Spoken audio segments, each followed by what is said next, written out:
Hey guys, Sean Murphy here. Thank you so much for the request. And let me tell you this, from one podcast to another, you can use this for your intro if you want. So if you're ready, here we go.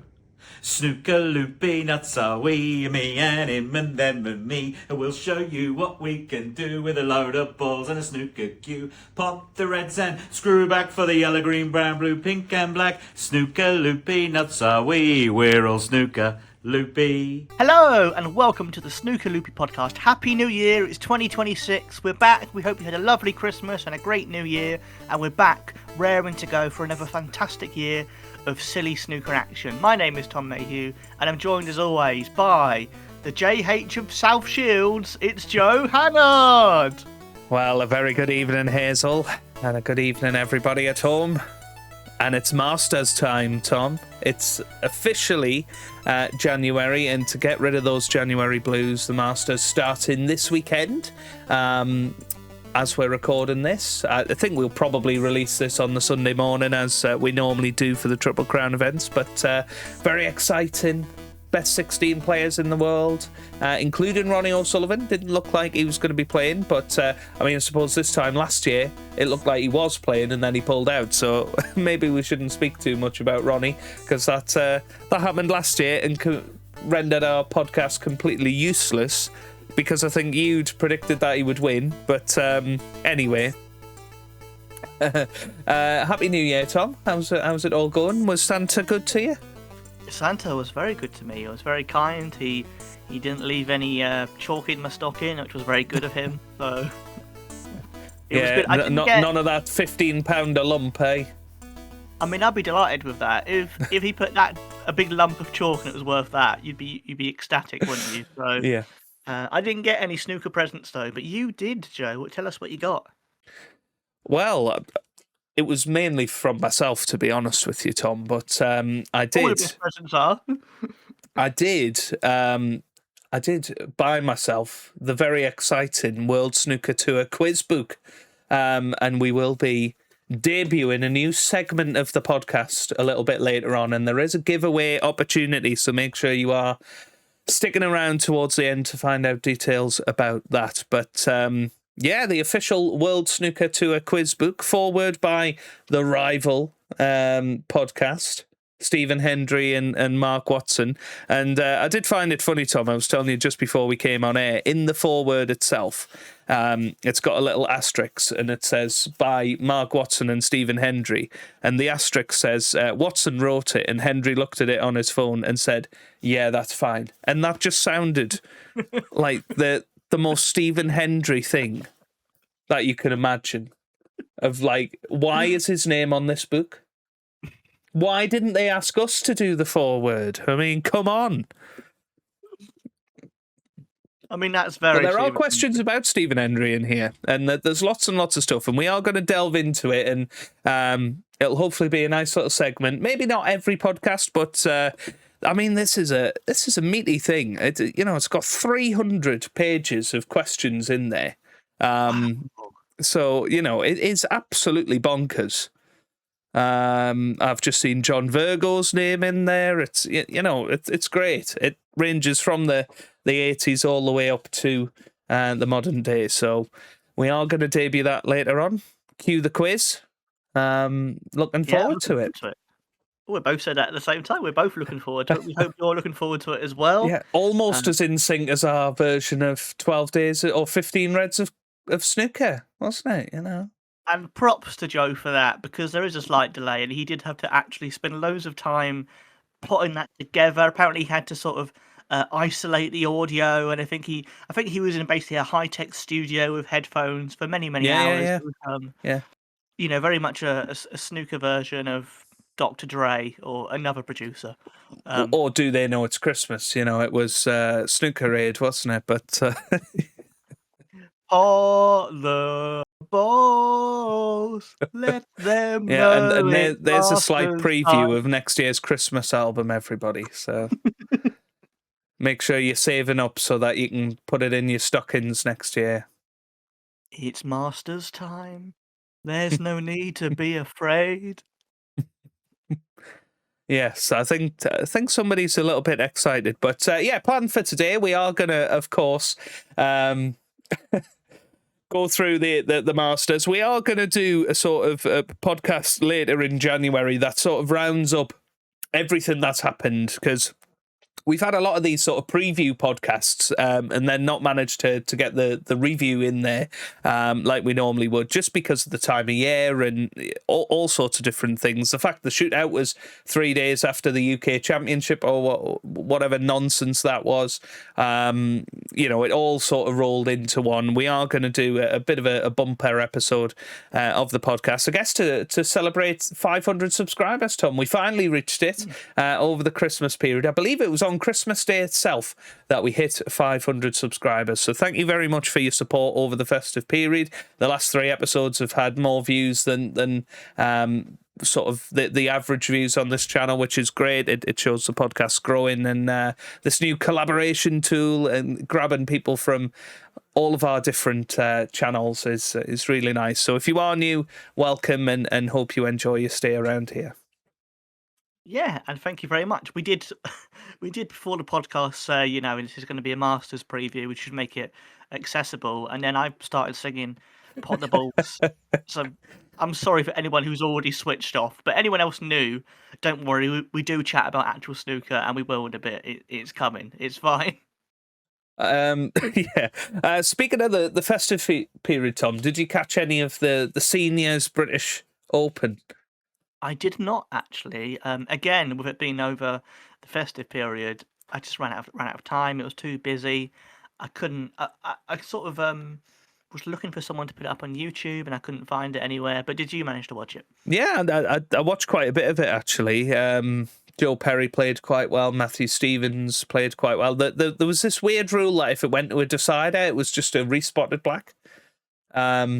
In the decider. So there was this hilarious thing where Anthony Hamilton and Matthew Stevens, and this was going on till about 11 o'clock at night, because they were the second match of the evening session, and it went 3-3, I think. And then it's just a respotted black, and I think it was Matthew Stevens to go first, and he tries to cut the black in.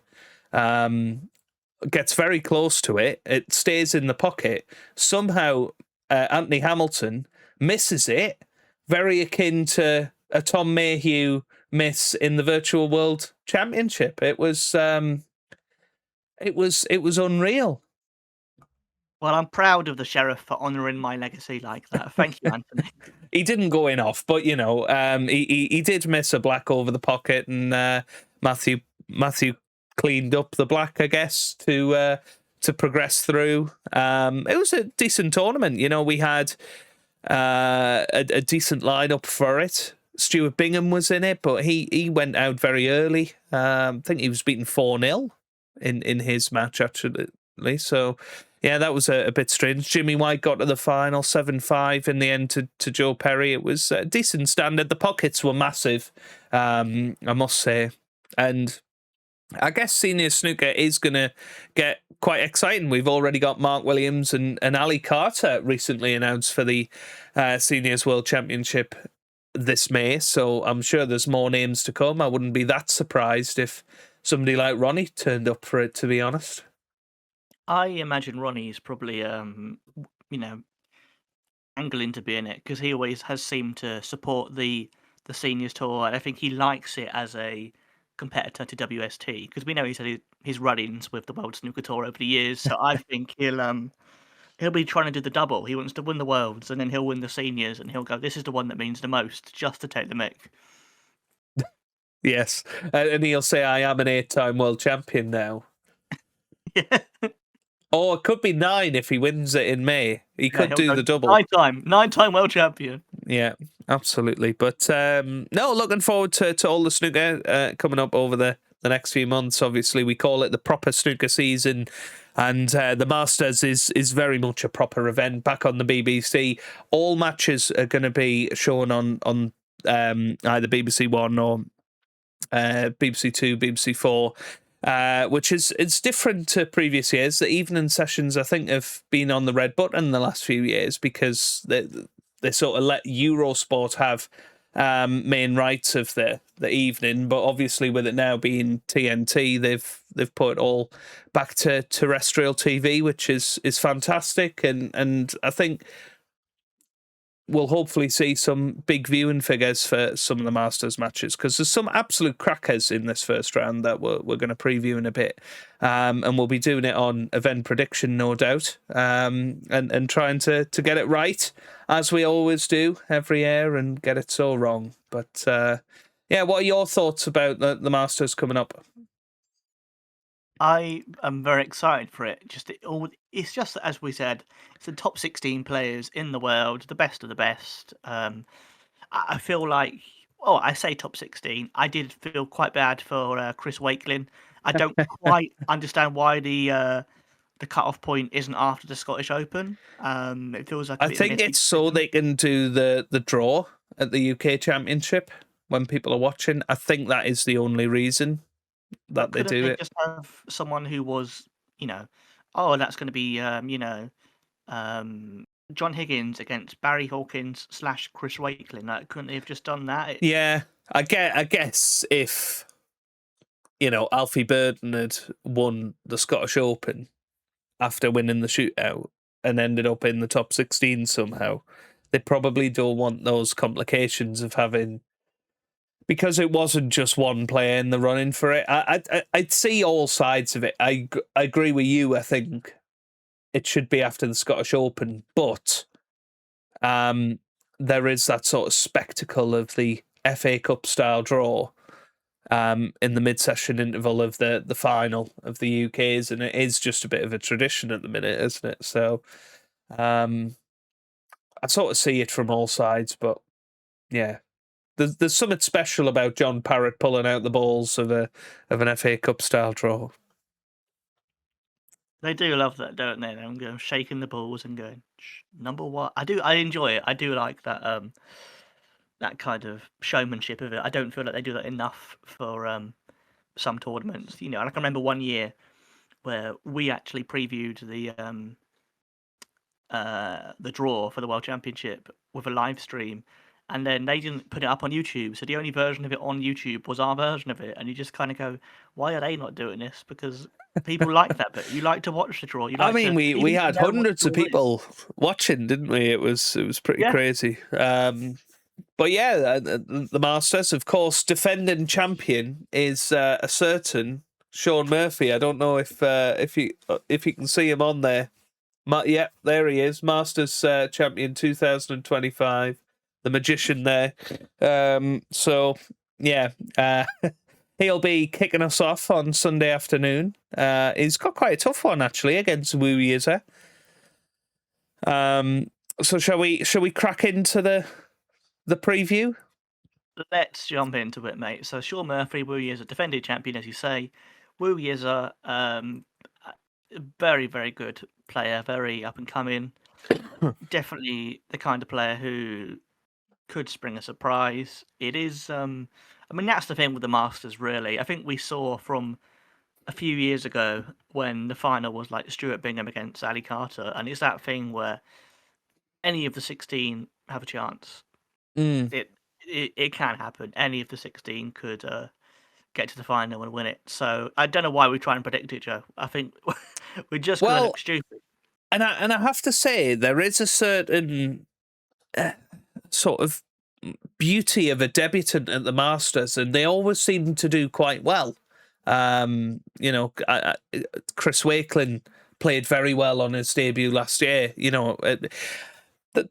Mark Selby won the Masters on his Masters debut. It's one of those tournaments that sort of lends itself to the form player who's just snuck in. A little bit like the sort of championship playoffs, the team that gets into sixth at the end of the season after a brilliant run, and they tend to be the team that get promoted. It sort of feels a little bit like that for Wu Yiza. He's had a great season. He's coming into the Masters. Sean Murphy's been a bit up and down this season. He's played very, very well in spells, and he's had some shockers in there. which essentially sums up his career. So it's a real tough opener, I think. What was really interesting was he didn't commentate at all at the UK Championship, and I wonder if that is a new sort of approach of that he's not going to be commentating on tournaments going forward. But I hope I that's not don't the know. case. But I'd be surprised. I think he will still be popping up because he enjoys it. Do you know what I mean? And he's won tournaments where he commentates, so he's broken that curse, the commentator's curse, as it were. So I think he will still be commentating. I mean, interesting that Wu is the only debutant this year, and it's always nice when someone does well on their debut. I think it's always good for the tournament.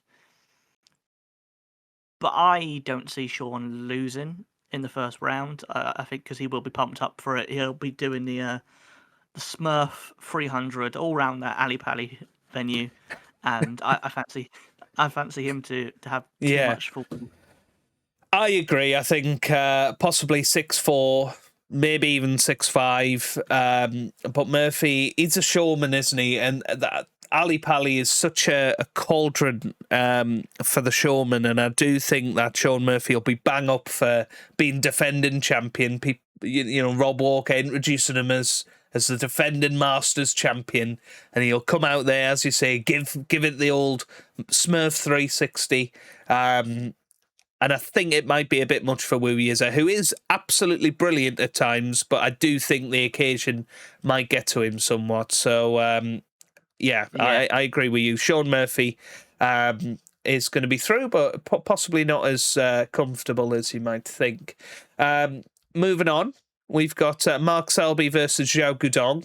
And Zhao's, a sort of perennial top 16 player these days. I think we said this at the UK Championship. He's one of those very consistent players, a bit like a Barry Hawkins a few years ago, where he'd always be sort of knocking on the door of the business end of tournaments. And while he's coming up against Mark Selby, who's had a brilliant end to 2025, obviously won the UK Championship. Won the Champion of Champions as well. So 2 very big tournaments to win. And obviously the only player in with a shout of doing the Triple Crown in this season. So that is always a bit of extra motivation for players at the Masters. Yeah, and he's been playing very well in the big tournaments, as you say. Zhao Gudong doesn't have that pedigree in big tournaments yet. He's not really gone deep in one of the big tournaments, even though he is a player who is, as you said, is the perennial top 16 player nowadays, but he hasn't done what a Barry Hawkins did when he, would get to semi-finals or finals at Crucible. Zhao Gudong's not really looked like doing that at the moment. I think he still feels the pressure a bit, still slightly overawed, and won't have the same level of confidence as Mark Selby does, because Mark Selby's done it for years. So Selby definitely favourite, but do you think we could see a shock? I can't see it. I think that there's something about Selby at the moment that it feels like it could be a year where he goes very far in the World Championship. I think he's a man on a mission. So I do think Selby will win. Interestingly, Selby hasn't won the Masters since 2013, which is quite shocking, really. 13 years this year. After winning, I think, was it 3 of his first 6 Masters appearances, something like that. Maybe the Ali Pali venue doesn't suit Selby as much. Obviously, he had a lot of success at Wembley when it was there. So I do think Selby will have a bit too much for Zhao Gudong. I think Zhao has to play his absolute best if he wants to have a chance. But again, Selby will be up for it, and he'll fancy his chances at completing the Triple Crown this season, I think. Yeah, I'm going to go Selby as well. He's just based on form, experience. It's hard to look past him on paper. But if he's not at his best, Zhao Gudong might have a chance, but we shall see. Yeah, absolutely. And the barnstorming matches continue to come because this, on paper, I suppose, is the tie of the round. Certainly a few years ago, this would have been just absolute cinema and unbelievable to think they're meeting in the first round of the Masters. But Neil Robertson versus Ronnie O'Sullivan, a repeat of the Saudi Arabian Masters final, which went 10-9, of course, in the tournament. Ronnie famously got 2 1-4-7s in the same match, in the same session. So it's a tough one. I mean, Neil Robertson's had a very good return to form, but I can't say I've really seen Robertson do an awful lot of late. I backed him to do very well at the UK Championship, and he didn't. Ronnie's obviously had a very quiet season, was beaten in the first round at the UK Championship as well. I think it was Barry Hawkins that beat him in that opening round. But, it was quite a close match for Ronnie. So it's always a difficult one to predict. But Robertson obviously came back to the Masters last year and from 5-1 down beat John Higgins in a deciding frame in the first round. I don't know. I'm a bit stuck with this one because you would always back Ronnie in any matches against Neil Robertson typically, but it's very, very tough to back him at the moment, I think. Yeah, I usually would back Ronnie in the first round. I've probably never gone against him in the first round when I've predicted on this podcast until now. I'm going to go for Neil Robertson, I think. I just feel like Ronnie's not had a great sort of, start to the season. Yes, he had the 2 1-4-7s, but in terms of, the big events, in terms of looking like someone who can challenge, I'm not really, as a Ronnie fan, I've not really approached him many tournaments with confidence at the moment. So I do feel like it might be a bit more scrappy than people are expecting. It might not be as high break as people would be hoping. I think it could be a bit of a twitchy one for both players, but I do fancy Neil to manage to beat Ronnie.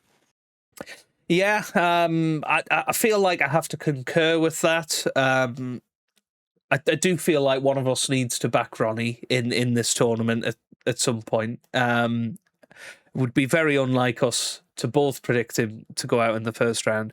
But I'm just looking ahead here, and even if Ronnie does win the opening round, he's potentially playing Kyron Wilson in the quarterfinals, Mark Selby or Sean Murphy in the semi-finals, and then perhaps somebody like Judd Trump or Zhao Xintong or Higgins or Williams in the final. It would be an unbelievable run to beat 4 players of that standard to win a tournament. So even if he does beat Robertson, it feels very unlikely that he's going to be able to keep that up consistently against that standard of player throughout the week. But since you've gone Neil, I was going to back Neil, but I'm going to back Ronnie just so that he's got a little bit of support from this podcast. So I am going to back Ronnie 6-5 on the pink. Oh, wow. If that's correct, Joe, I will buy you Stephen Hendry's head. Oh, thank you. Thank you. The little plastic figure Stephen Hendry, his head, not his actual head. Not his rubbish outfit. No, by which you mean rubbish from the Masked Singer. You're not just slagging him off. Correct. No, not at all. Not at all. Okay, so on to the next one. We've got Kyron Wilson versus Si Jiahui, and Kyron's another one who had a brilliant season last year. He started this season quite well, and then had his cue break on him. So he's had to be using another cue, and his form has completely fallen off a cliff now. He was quite down at the Master at the UK Championship about it all. And I think he'll be quite happy he's playing somebody like Si Jiahui in the first round, because if he had a Ding Junhui or a Ronnie O'Sullivan in this first round, he'd have been in a lot of trouble, I think. and he still might be. Yes, Kyron, of course, he's no longer sort of defending world champion, and I think that's maybe I think he, unlike some players, he enjoyed the pressure of being world champion. He enjoyed pushing himself to live up to it, and I think not having that has maybe perhaps slightly dimmed his aura and dimmed his sort of dedication almost. He's not got that thing to live up to, so he's not felt like the same player this season. And I think that first round defeat at the Crucible in a deciding frame, when I think a lot of people were backing him to possibly break the curse. If you look at the way that tournament panned out, had he got through that first round match, he might have had a really good shot at getting to the final. So I think that will have really affected him, because he was very confident going into it, and then to be beaten in the first round by a ranking event winner, but a relative nobody to the main snooker world. I think that will have really affected him. I think he's had some family health issues as well going on, which obviously nobody likes to hear.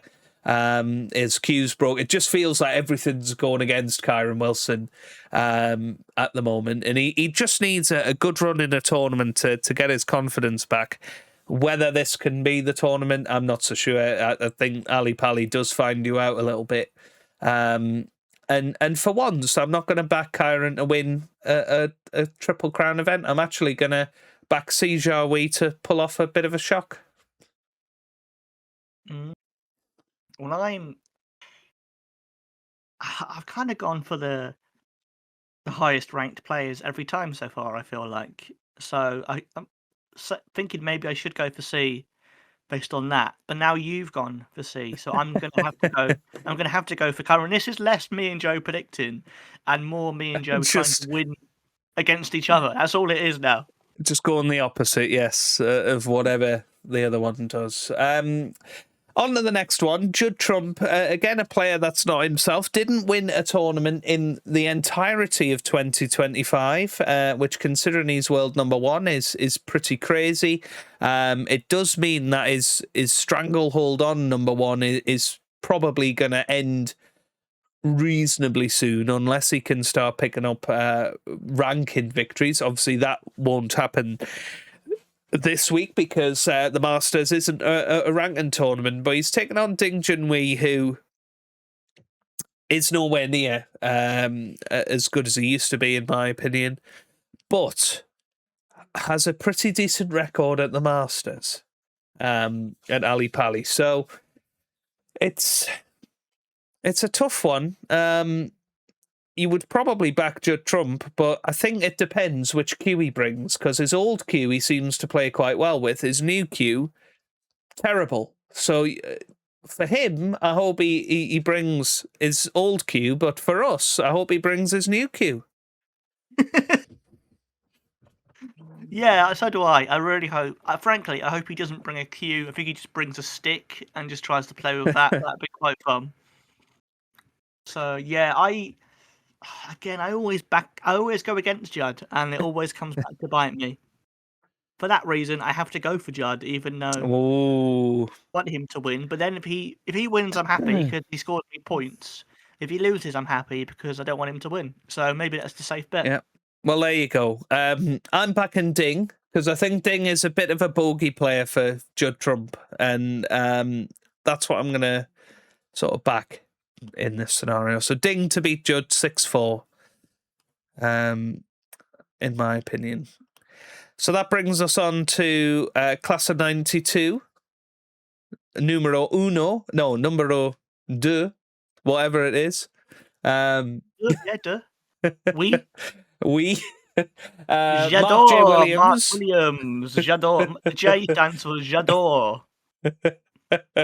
Mark Jador Williams taking on Mark the Pistol Allen.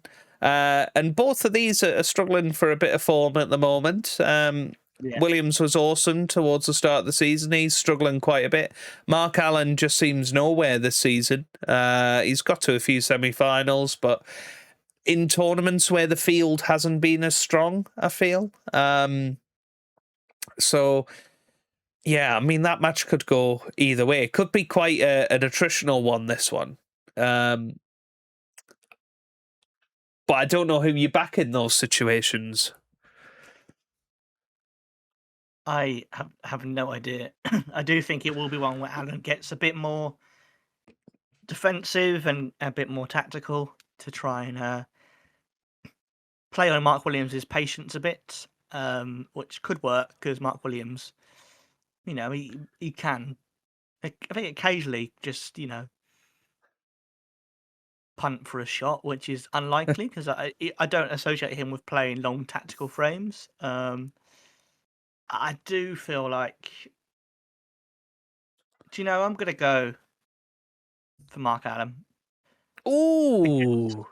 All my better judgment, against all logic, I just feel like for some reason Mark Williams usually is very consistent in Triple Crown tournaments, especially the early rounds. But I think he might just slip up this time. I think he's going to have had too many beers over New Year. Too many kebabs. Yeah. Yeah. I'm going to back Mark Williams. I don't know why, but I just don't fancy Mark Allen to win a lot against top players at the minute. I think Mark Williams can still pull off some sensational snooker, some sensational frames, and therefore I'm going to go for Mark Williams. As you say, he's a very clever player as well. So Mark Allen's sort of slow style probably won't bother Mark Williams at all. So I'm going to back him for that one. On to the final part of the class of 92, we've got John Higgins, who's got a really awful record at the Masters, against Barry Hawkins, who has been to a few finals at the Masters, and, obviously usually pretty consistent in a Triple Crown tournament, has made his way back into the top 16, so... You know what? I'm not even going to discuss this one. I'm going to back Barry Hawkins straight away. So I'm gonna see what you say, Tom. But I've already backed Barry Hawkins. I think that's stunning that you've written off one of the class of 92 so quickly against a man who's never won a Triple Crown. No disrespect to Barry Hawkins, very good player, but I think it has to be Higgins. How can you? I think that's astonishing. I'm glad that already we know I'm going to get at least a point against Joe, because I think John Higgins clearly is going to beat Barry Hawkins. Well, there you go. Joe's been taking one too many spinning classes, I think. Yeah, there you go. And that brings us finally in the first round to the world champion, Zhao Xintong, who has really struggled, actually, hasn't he, since becoming world champion. A bit of not quite as bad as Luca Brissell, but shades of Luca Brissell. But again, he's going to be absolutely delighted that he's taken on Gary Wilson. I mean, you look at some of these names in the top 16 and think, wow, if you'd said a few years ago these guys were going to be in the top 16, I mean, even somebody like Barry Hawkins, who dropped out of the top 16, you wouldn't have really backed him to get back into it. Wu Yi's are now in the top 16. Si Jiahui has been consistently in the top 16. Tournament winners like Chris Wakelin, Alfie Burden, Jack Lazowski, they're not in the top 16, and that is really interesting that somebody like Gary Wilson is. Well, he but did win how do you see this one going? He did win Scottish Open 2 years in a row. He did, and he won the Welsh as well, I believe, last year. So, I mean, I predict that this will be the most one-sided prediction on the event prediction website. I don't think many people are going to back Gary. I can see, 90-odd% people going for Zhao Xintong just because he's the world champion. He should be ranked higher, really, if he had a full season on tour last year. So him being against Gary is a bit of just poor luck for Gary. Of course, Gary's only ranked 17 at the moment. Chris Wakelin should be there, and so I do feel like maybe Gary will be playing well. He'll be just about to win, and then the ghost of Chris Wakelin will come and do his Strictly dance, and it'll put Gary Wilson off. I can't see past With his lovely shoes. his lovely shoes will blind Gary Wilson, and Xing Tong will steal the victory, I think. Well, there you go. I'm going to get back Gary Wilson just because I think Xing Tong is. No, Joe, what? So there you go. Yeah, I mean, it started off quite serious. You know, I backed Sean Murphy and Mark Selby, but since then, I've backed Ronnie O'Sullivan, Si Jiahui, Ding, Mark Williams, Barry Hawkins, and Gary Wilson. So this is either genius or absolute madness. I think it might be both. It could be somewhere in between, to be honest. Statistically, we should get about half right, really. So that's probably how it's gonna pan out. But my quarterfinals, I've got Sean Murphy taking on Mark Selby, Ronnie O'Sullivan taking on Si Jiahui, Ding Junhui versus Mark Williams, and Barry Hawkins versus Gary Wilson for the final spot in the semi-finals. Well, shall we predict our quarterfinals then? I will say straight away, you've gone from going, I can't believe that Barry Hawkins and Gary Wilson are in the top 16. I can't believe it. You've gone from saying that to, for some reason, predicting that one of them will reach the semi-final. Yeah, I don't fancy John Higgins at the Masters, and Zhao Xintong, he hasn't convinced me whenever I've watched him. So, yeah, I don't know why. I just have a feeling that Gary Wilson could spring a surprise there. Well, I mean, clearly Joe's got some sort of disliking of Chris Wakelin. That's all that can explain this. Yes, absolutely. But go on then, quick fire. Who's going to win your quarterfinals?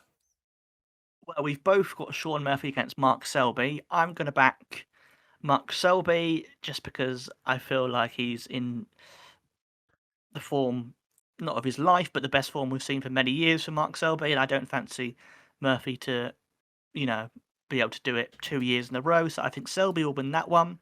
I think Robertson will beat Kyron.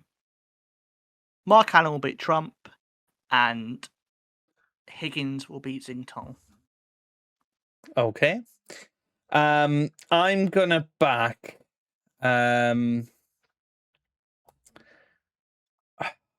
Selby to beat Murphy.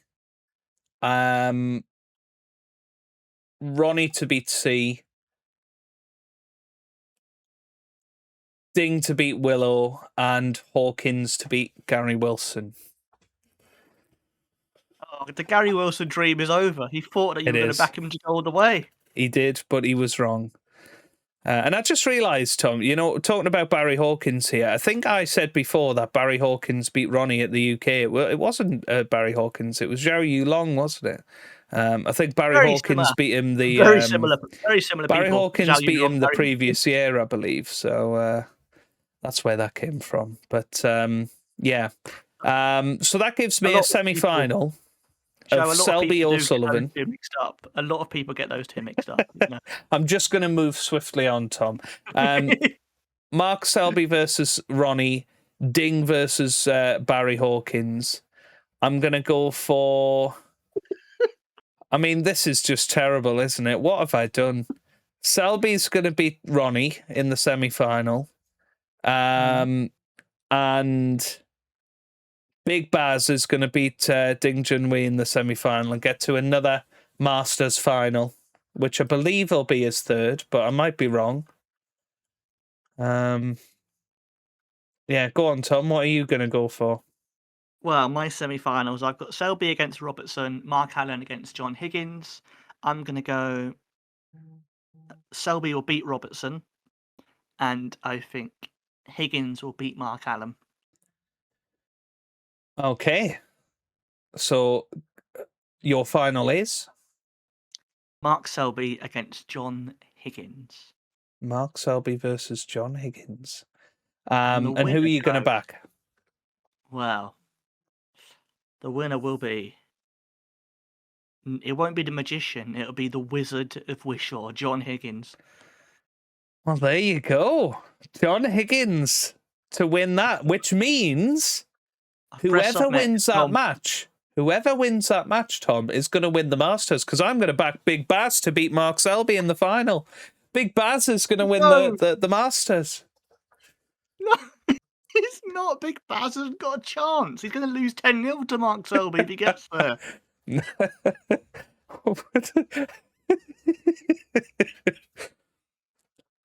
No, he's not. It'll probably be 10-7 Mark Selby, but I'm going to back Big Baz to win his first Triple Crown, meaning that the match between him and John Higgins is ultimately going to decide the tournament, in our opinion, because John Higgins is going to win in Tom's opinion, and Barry Hawkins is going to win in mine. At least one of us is going to win that battle, I suppose.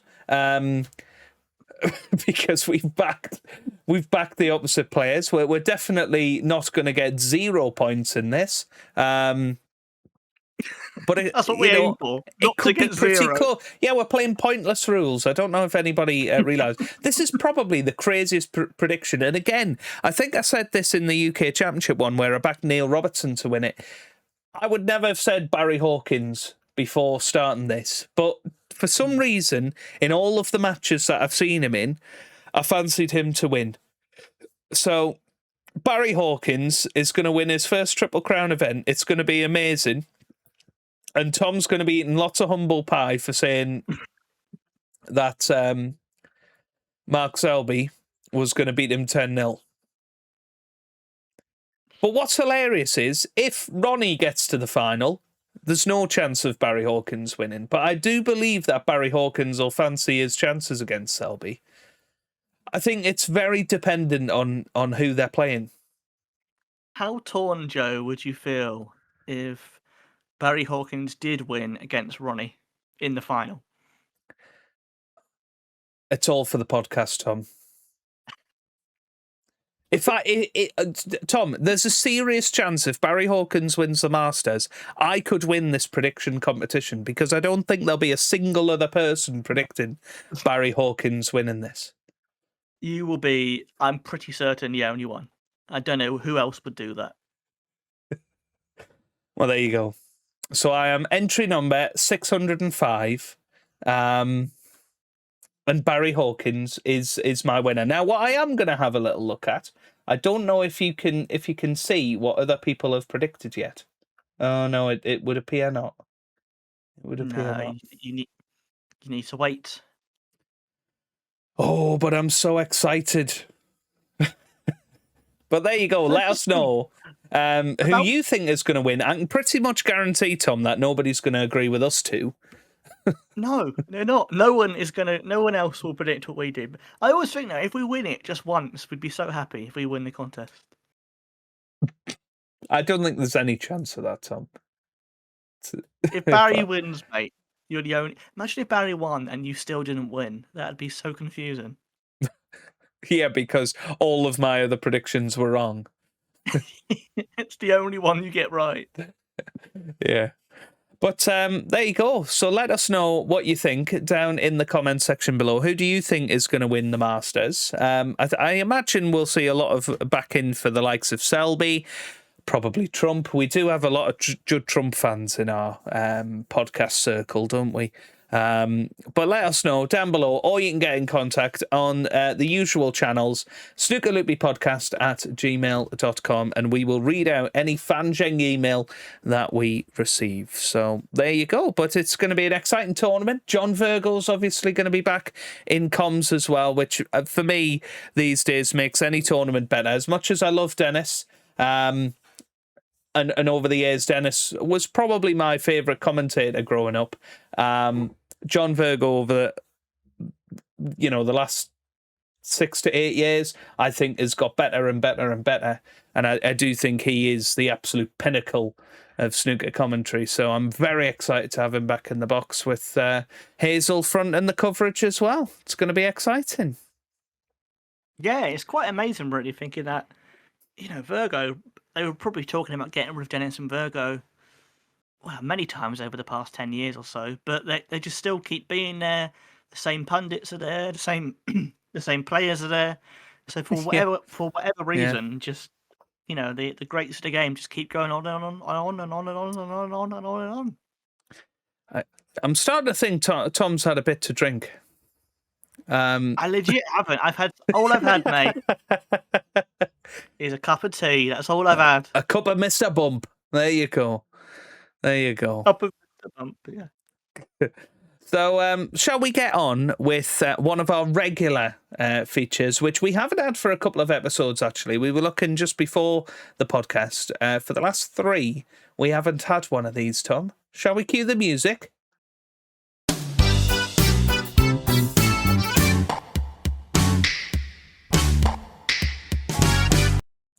Yeah, let's cue the music. I'm very excited to be back in this feature. Of course, very few snooker songs left on my playlist, so this is one that's been on there for a while. I've not actually ever seen this one. Have you ever seen or heard it, Joe? No, I haven't. So it's Spitting Image, isn't it? Steve Interesting Davis song. So do you have any sort of memories of this back in the day? Do you have any memories of this show? I know you're into your comedy sketches and things, being a comedian. Well, I mean, Spitting Image was slightly before my time. It was very Yeah. 80s, but it was really big. So I never actually watched it, but I am aware that one of the running jokes, which apparently made Steve Davis more popular at the time, was they would take the mickey out of his sort of boring character at the time and have a character called Steve Interesting Davis, who was supposed to be, this boring parody of Steve Davis, who called himself Steve Interesting Davis. And I think Steve Davis actually sort of really liked this and took it on and sort of released a book called Interesting Facts by Steve Davis and stuff like that. So he clearly liked the representation and found it was quite funny and got on board with it. And I definitely think it made him even more popular than he already was, even though it is kind of taking the mick. I think people had a certain fondness towards this depiction of Steve Davis. I do know this is not a music video, which is a shame. I was hoping it was going to be. I quickly played 3 seconds, and it is just a still image of Steve's rubbery face from Spitting Image. But yeah, this is a song that is sung by Steve Interesting Davis. Let's give it a whirl, shall we?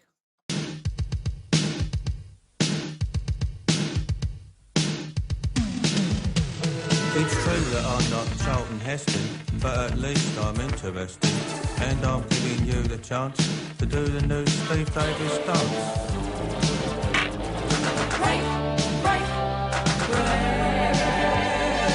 Listen, trucks, just leave me cold. I don't care much for rock and roll. What I think is more exciting. Will I, won't I, knock the writing?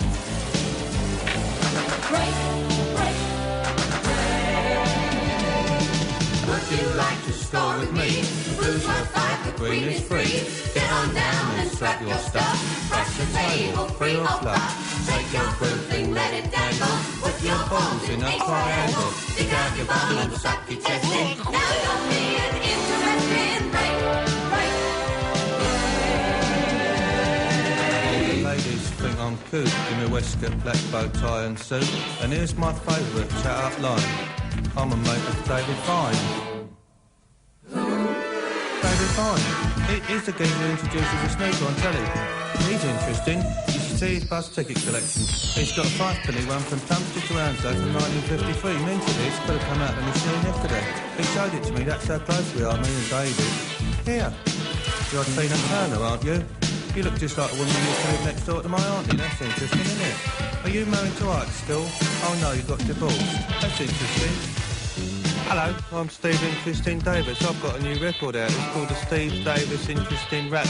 It's 'cause I sing on it. Oh, I don't sing, I speak actually. Here, we had turkey for Christmas. What did you have? We have lots of turkey every Christmas. It's really nice. I like turkey.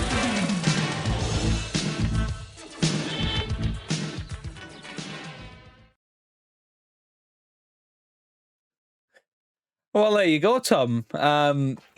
Certainly an interesting song, one might say. Hey, very nice, very nice. I think it was better than I was expecting, Joe. Yeah, it was very nice, and I was just looking up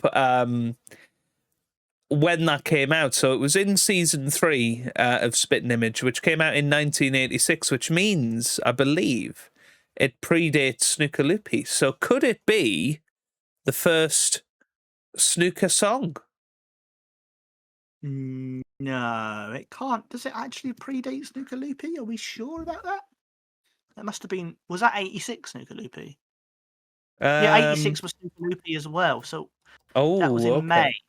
So when was series 3 of Spitting Image aired? That's what we'd like to know. Let's have a look. Season 3, Spitting Image.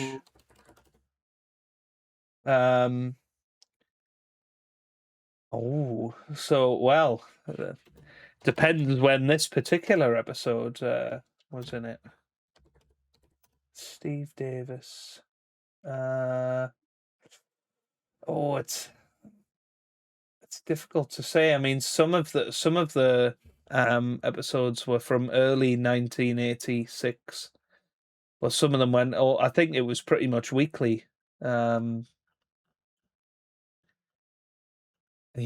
Well, maybe somebody will know that and can let us know, because I mean, it was quite the boom, wasn't it? I suppose back in 1986, because wasn't that when Joe Johnson also released "Everlasting Love"? What a year for snooker music that was. That was the peak. But yeah, it would be interesting to see really whether that's predated Snooker Loopy or not, because there's definitely some similarities in terms of using like the potting sound as a sort of sound effect. Yeah. You know, would you like to score with me? Blues were 5, but green is 3. There's definitely And also, I don't know if you heard, but there was a little hint of Drag Racer in there as well. was there? Yeah, just a little jingle of it in the background. So yeah.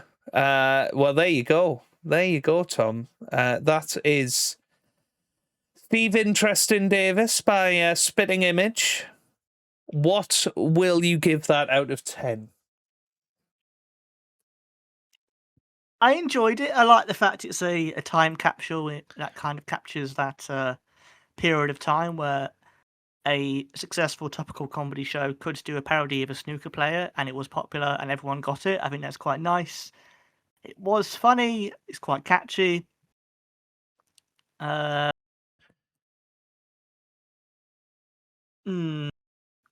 Don't know if it's the kind of song I can listen to too often because that's very much the thing. I think sometimes with comedy songs and parody songs, like it's rare that you can enjoy them as much when you know what all of it's going to be. So I'd give that though a solid 6. I'd say a solid 6, which for you, Tom, matches Ken Doherty, Catch the Pigeon. Also, White Christmas by Dominic Dale. I'm sorry, and also Steve. Snooker Loopy by Ian McEwan. Well, there we go, Ian. You're as interesting as Steve Davis. I'm going to be slightly harsher on it. It is good. It's funny. It's upbeat.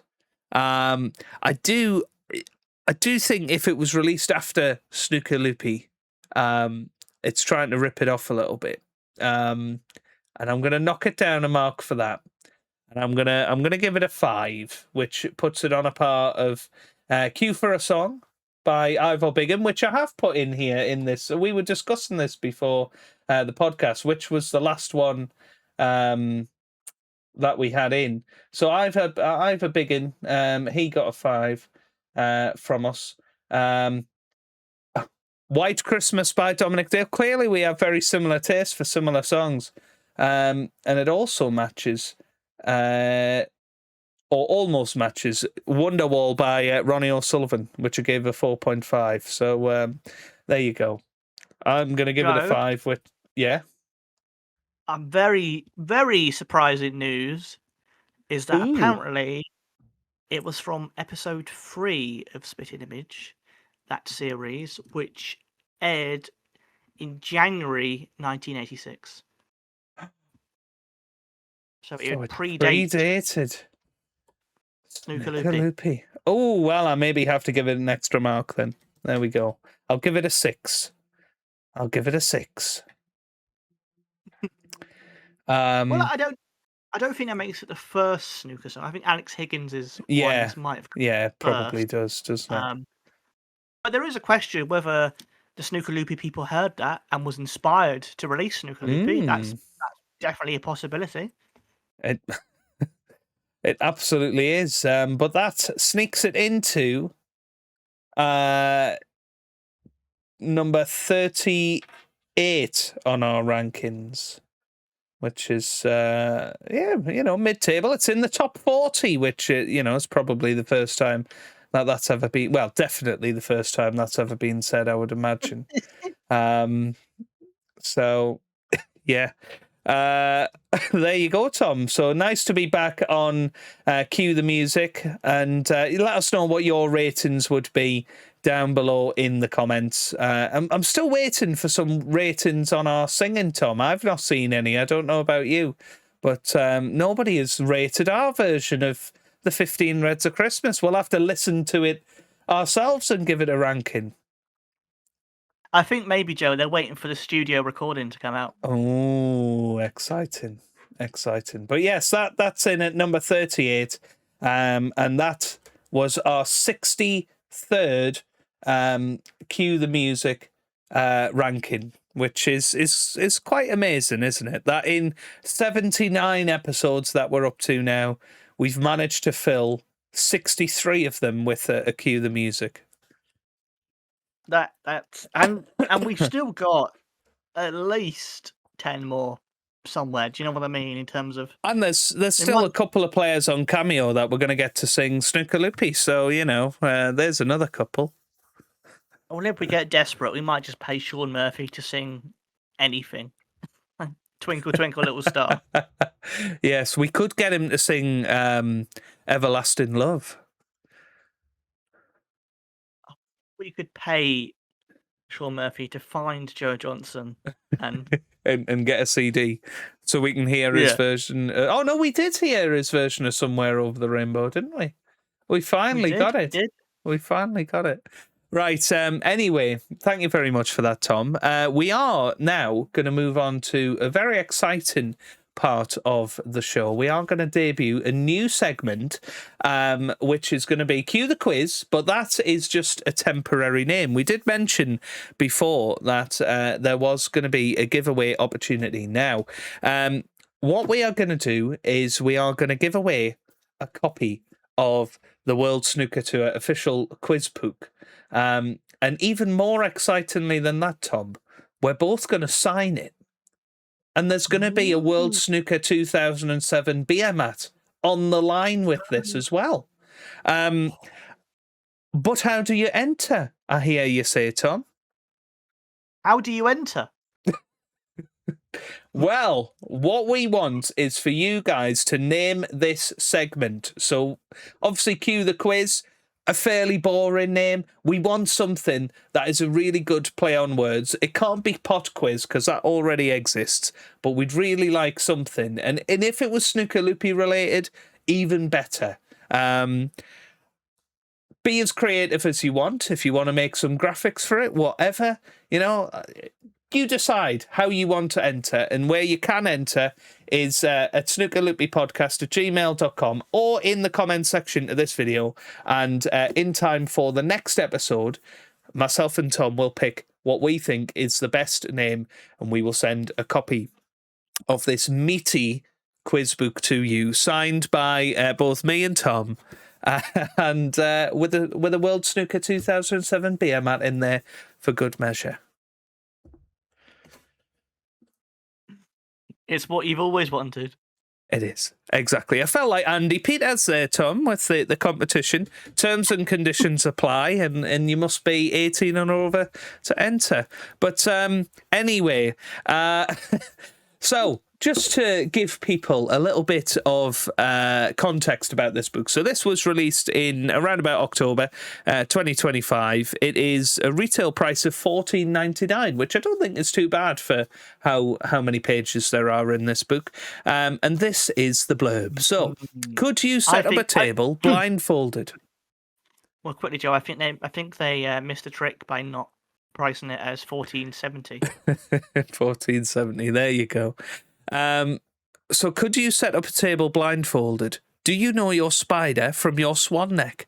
The official World Snooker Quiz Book is the ultimate test of snooker knowledge, compiled by the game's greatest statistician, journalist David Hendon, and playable from red to black in search for the perfect 147 break. This definitive rundown will cover the leading players, tournaments, and periods in the game's history across 2,500 funny, quirky, and downright fiendish questions. So here's some example questions, Tom.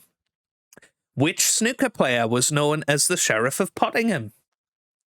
Anthony Hamilton! When was snooker first shown on colour TV? 1955? Oh, it doesn't have answers on the back. I think it was 1969, I think, on colour TV, at least. Who is the youngest player to play at the Crucible? Luca Bracel. I agree. Whose line in the hit single Snooker Loopy referred to their gargles? Gargles! It's Dennis Taylor! Correct. Tiny Taylor himself. What is Ronnie O'Sullivan's middle name? Rocket. The Rocket. The Yeah, Exocet. the Rocket, yeah. Yeah. The Essex Exocet. I don't know that. I'm going to guess I'll give Nigel. you a clue. It begins with A. Andrew. No, Antonio. There you go. Really? Ronnie Antonio O'Sullivan. Yeah, or Ronald. The questions range from the pretty gettable red over a pocket all the way to a full table black. Whether you're taking it to the pub with fellow snooker geeks, ruining a family holiday with it, or suddenly blurting out in which year to put off your opponent as he lines up a pot at the snooker club. Enjoy it. So there you go. We are going to do a Masters special on this because it is split into various sections. There are, roughly 12 players that there's quiz questions about. There's a potluck section. There's the 80s, 90s, and then there's a section for 2000 to 2025. There's one on each of the Triple Crown events. There's a name the year round, and there's potpourri, which I don't know what potpourri is, or potpourri. I have no idea what that is. I might just research it to see if it has a meaning. I mean, maybe. Oh, food. It's a fragrant. Oh no, it's a fragrant plant materials used to provide a natural scent. Apparently, that's what potpourri is. So what that's got to do with snooker is anyone's guess, but we will get to it, Tom. But we're going to start with the Masters. Smells, so.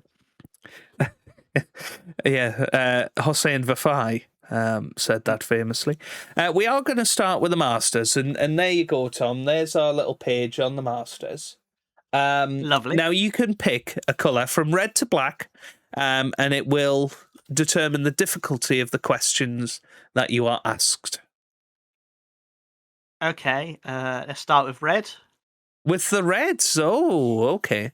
Should we do one question and then see how you go? And then you can pick a different colour, maybe? So this is a true or false. The Masters carries ranking points. False. Correct. Well done. Pick a colour. Yellow. The yellow. Let's go for the yellow. In which year was the Masters first held? Was it 77? I don't believe it was, but I'm trying to find the answers. Where on earth are the answers? Masters. They're in such a bad order. You would think that each of the sections had its own page of answers, but it really It's doesn't. good. It just makes you feel like you're taking time over your shot, you know. Yeah, right. It wasn't. It was 1975, I'm afraid. So he's missed the yellow, so he's back to the reds now. Oh no. So, the Masters originally comprised of 8 players. This is true or false again for red? True? I'm afraid it was false. It was originally for 10 players. This isn't going very well, Tom. The UK Championship started in 77. That's why I thought 77. Damn it. Okay, so still on a red. True or false? The first Masters final was resolved on a respotted black. False. It was true, sadly. Oh, I don't like this game anymore, Joe. Question 4. True or false? Cliff Thorburn was the first non-UK winner of the Masters. True. False.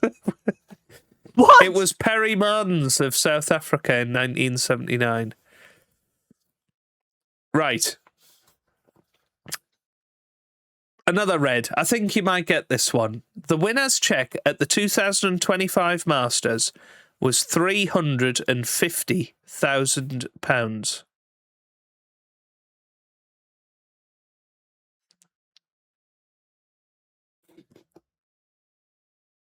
Yes. Yes, that was true. Okay, so that was the biggest ever first prize in the Masters. So pick a colour. Blue. Oh, he's going the blue. Hopefully he's not going to feel like Willie Thorne after this. Who has recorded the most whitewashes at the Masters? Stephen Hendry. Unlucky. I'll give you another guess. Steve Davis. Correct. 6. Okay, pick another colour. It rattled the jaws of the pocket and just dropped in. Pick another colour, or do I have to go back to a red? No, let's go for another colour. It's an unorthodox break, but okay. It is. I mean, let's go for a pink. In his only appearance at the Masters, who did Cliff Wilson lose to? What? I'll give you a Ray clue. Reardon. It was in 1989. No, not Ray Reardon. I take that back. Hendry? Unlucky. It's rattled the pocket, but it's still got a chance to go in. Dennis Taylor. No, Steve Davis again. That was going to be my next one. Oh, right. We're going to go back to the Reds, Tom. Back to the Reds we go. Thank God for that. So, true or false?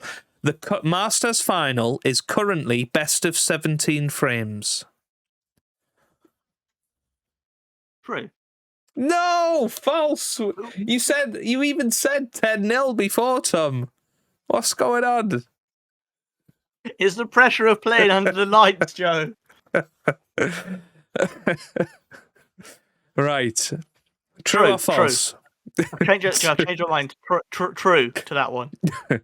True or false? Stephen Hendry beat Jimmy White in all of their 7 meetings in the Masters. False. Hang on. Which question was this? Question 11. False. White won 1 meeting in 2004 when I believe he reached the semi-finals. I think he beat Ronnie in the first round. Was it? No, he played Ronnie in the semi-finals, I think. I think that happened. Okay, pick a colour. Any colour. Green, please. The green, okay. Gerard Green. Oh, who was runner-up in the Masters in 2020 and 2024?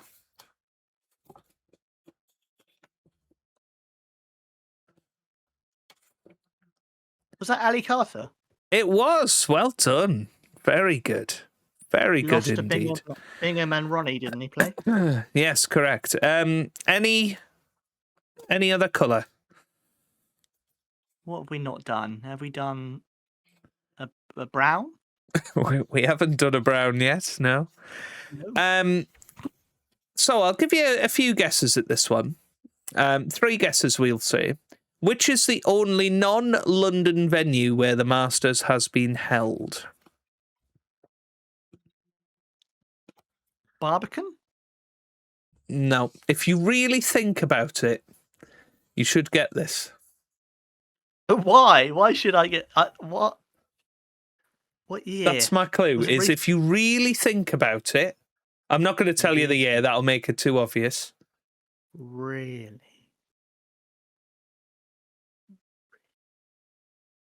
If you really... Is that the clue? Really? If you No, that's not the clue. Just if you really think about it, okay, Braden. why would it not have been played in London? Oh, is it Milton Keynes? It is Milton Keynes, the Marshall Arena, of course, in 2021, where Yan Bingtao famously beat John Higgins in the final, I believe. Okay, right, pick another colour. Black. I've not gone for a black yet. Right, here we go. This is the big one, and this episode has been a lot about this fellow. Who did Barry Hawkins beat in the first round of the 2016 Masters? And I'll give you 3 guesses at this. This episode's been a lot about this fellow. I mean, is it Ronnie? No. Murphy. No. Am I close? Think about. Well, it's not been a lot about this fellow, but we have mentioned him earlier in the episode. Not to do with the Masters. Mentioned loads of people. Stuart Bingham. Good guess. Good guess. Joe Perry. Joe Perry. Barely mentioned him. You led me down a garden track. To be fair, episode's been all about Joe Perry. No, and it I think the hasn't. people at home will agree with me. I meant that it was about Barry Hawkins, but because Barry Hawkins was the winner. He misinterpreted it.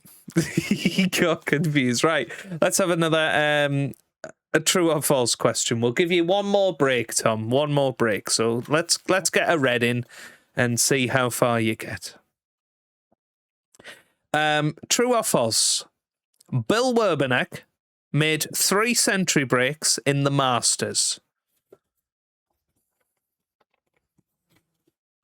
What? Who knows this? Who knows that? I thought I was going to say, how many pints did Bill Werbenack drink? 147.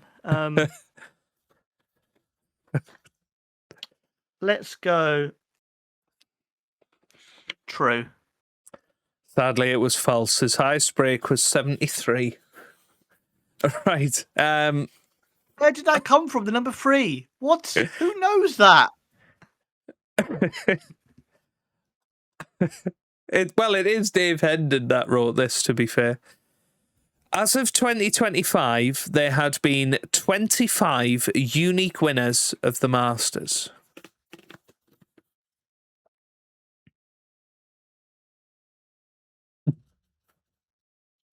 I mean, false. No. True. What? Oh, I don't like this quiz book, Joe.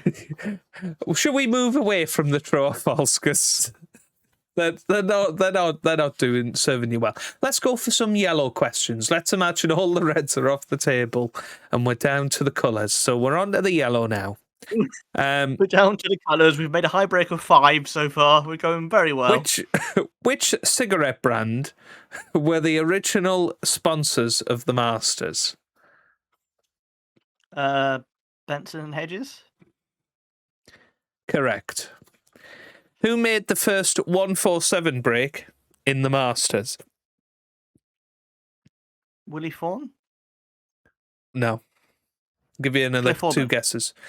1984. Very famous Steve match. Davis. Kirk Stevens. Oh, no! Right, we'll do some greens. Oh, great. In which year did Paul Hunter win his first Masters title?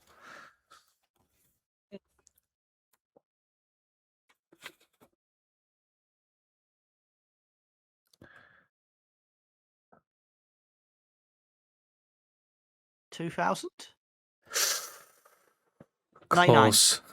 Other way, 2001. And then 2002, 2004, is that right? I believe so, yeah.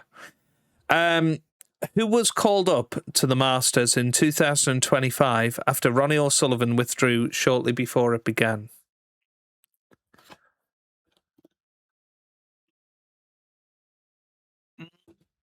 Again, we talked about this earlier on, actually. Oh, we didn't mention who it was, though, did we? I believe we did. Did we? Yeah. It's quite ironic, really. Ali Carter? No. Neil Robertson. Right, Tom. Let's see if you can sink the final black of the Masters in this truly disappointing performance. All right. God, I'm not doing this section ever again, Joe. I'll get the book and we'll see how well you do. Giveaway's over. Right. Oh, dearie me. I'm trying to pick a question that I feel you'll definitely get. Things, actually. Right. Who scored the lowest amount of points in a Masters match in 2018? Whatever. I believe so, yeah.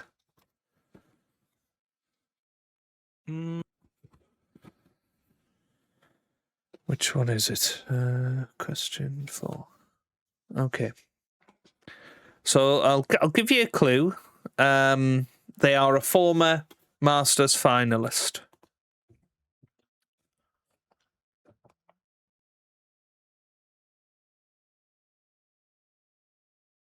Barry Hawkins. Sadly not. Joe Perry.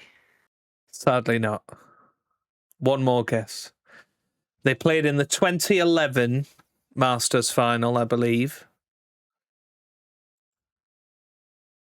against a fellow countryman.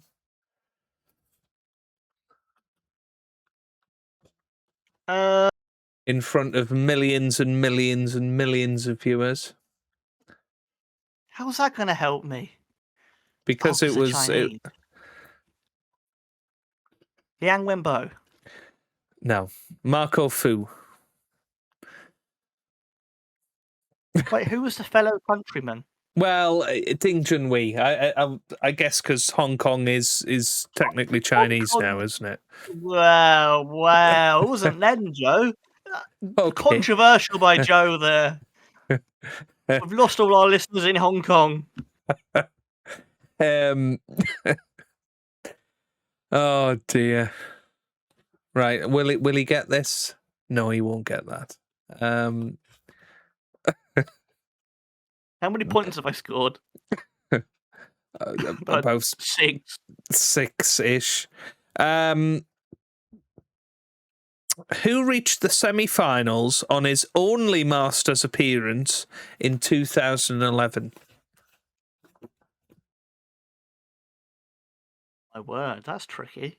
It is, isn't it? 2011. Number 12.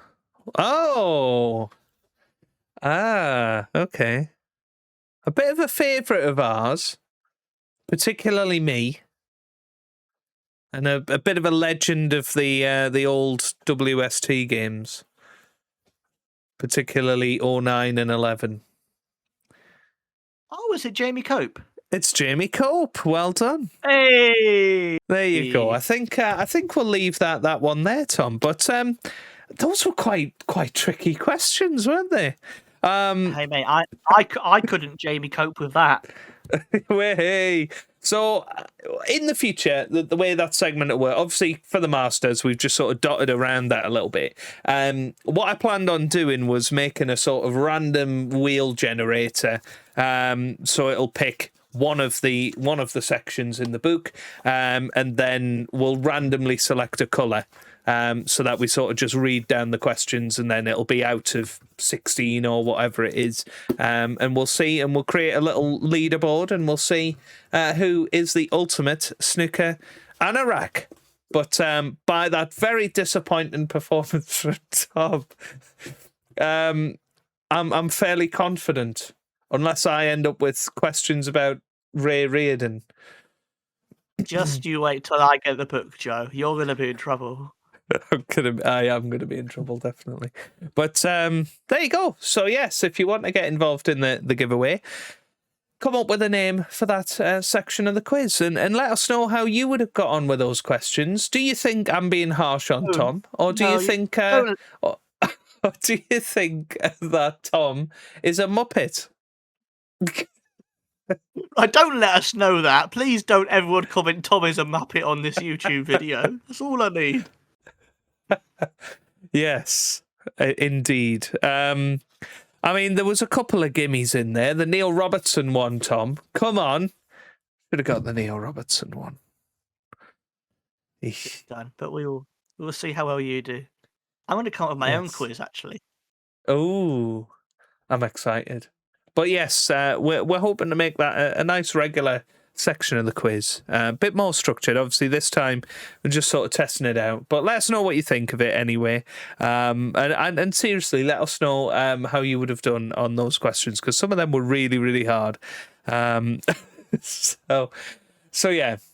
Anyway, that is going to bring us to the end of this Masters preview. So I guess all that is left to say is enjoy the snooker over the next week, and enjoy Barry Hawkins' first Triple Crown victory.